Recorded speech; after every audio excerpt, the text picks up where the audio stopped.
Hi, this is Frank Cohen. I'm the founder at Starling Watch, and I want to talk to you about a new initiative I have called Copywork.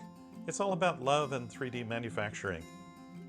You see, about 3 years ago, I met Terri Hardin. She's a Disney Imagineer and one of the original Muppeteers working for Jim Henson. She explained to me the frustrations that she was having by trying to make use of 3D printing technology to create short runs of these small figurines that she had created. It was just a tremendously frustrating experience for her. Copywork is an initiative of mine where we basically make loving duplicates of an artistic object. This would apply well if you were trying to create, say, 1 to 500 duplicates of an object. The source objects are typically made in wax or clay, Sculpey, or a number of other physical objects. And Copywork is ideal for making handmade, collectible, or limited edition copies. You see, the problem for artists like Terri is that they have to go from physical objects to create copies and duplicates, and that requires a lot of time, money, and craftsmanship. Yeah, the way that they're going from, say, a wax object or a clay object to create duplicates in resin would be to create silicon molds and then to hand pull the resin out of those silicon molds, and that actually takes a really delicate touch and a whole lot of experience to get it right. So from Terri's words to my ears, she said, "I'm used to working in very fine detail with wax, and I'll never make models in the computer."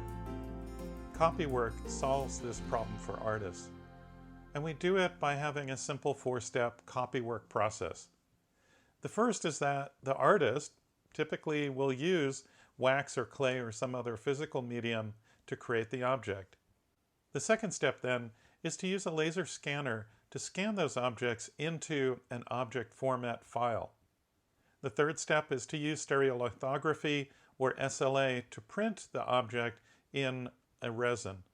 And the fourth step then is to take those resin printed parts and clean them up and to color them, maybe by painting them or by staining them. That first step then, to laser scan the object, I found a new scanner from scandimension.com. You place the small object in front of it, it creates a 3D OBJ file. It takes maybe 10 minutes to do the scan. The next step then is to use the stereolithographer print service. I recommend JinkSpot. It's run by Jason Reynolds, and he's been doing work for me now for the last couple of years. The layer thickness of these resin printers is just outstanding. It can go from 100 to 50 microns. Now consider that a human red blood cell is only 5 microns across. And then you have a variety of different colors and types of resin that can be used, for example, clear, white, or black.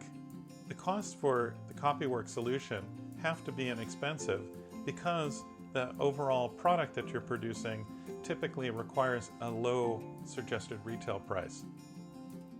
Now the printing solution then would come from a service bureau like jinkspot.com by Jason Reynolds. You send them that OBJ file that the laser scanner has created, and they print the objects and send them to you in the mail. The prices are inexpensive and depend on the quantity of objects that are being produced. Now my question from the start of working with Terri is whether she would accept the quality of the work that was produced. And the early tests that we ran, say 2 years ago, did not meet with her approval.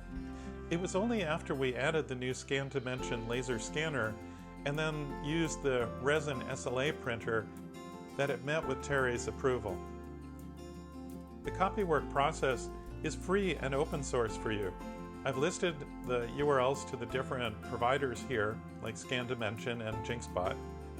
And if you want any advice from Terri or I've listed our email addresses here. Thank you for watching.